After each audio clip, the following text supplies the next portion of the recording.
Ça fatigue beaucoup, ça épuise, on suffoque. L'entassement n'est pas quelque chose qui, d'un point de vue physique, humain, corporel, qui est acceptable.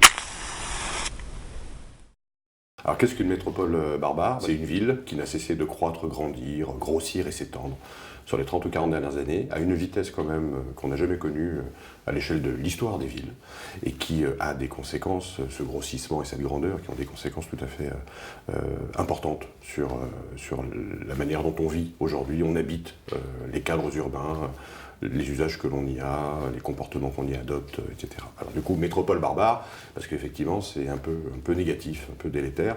C'est une accélération, c'est un mouvement incessant, c'est un divertissement permanent. Nous sommes sommés d'être toujours dans des flux, de consommer en permanence. Donc la barbarie vient du fait qu'on n'a pas forcément choisi démocratiquement ce modèle-là, et que ça nous dépossède aussi d'un certain nombre de choses, voire que ça peut avoir des conséquences tout à fait dommageables en termes sociaux. Donc ça trie un peu, il y a des gens qui s'en sont exclus, un peu évincés. Il y a des phénomènes de ségrégation, gentrification, écologiquement, c'est pas du tout vertueux.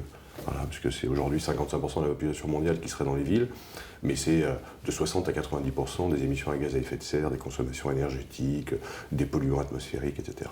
Ça fatigue beaucoup, ça épuise, on suffoque. L'entassement n'est pas quelque chose qui, d'un point de vue physique, humain, corporel, qui est acceptable. Et dernier élément, c'est que du coup, pour cet emballement, ce grossissement, etc., ça nous dépossède aussi des modes d'action, la manière dont on pourrait agir par nous-mêmes pour changer ces formes d'habiter et ces formes de vie. Or, la métropole, c'est des institutions qui elles-mêmes grossissent et pour lesquelles, ou vis-à-vis desquelles, on a un éloignement démocratique qui est de plus en plus patent, évident. Du coup, quelles sont les alternatives à la métropole et à sa barbarie? Aujourd'hui, il y a deux grandes voies qui se dessinent. Il y a des luttes ou des résistances qui sont intérieures et qui ne cessent de croître sur les 10 dernières années contre les touristes, des marches anti-touristes, ou contre la gentrification, ou contre le démantèlement immobilier par la promotion. Barcelone, Berlin, Madrid, Lisbonne, Marseille, il y a un retour en grâce, par exemple, du droit à la ville. Bon, ça c'est interne.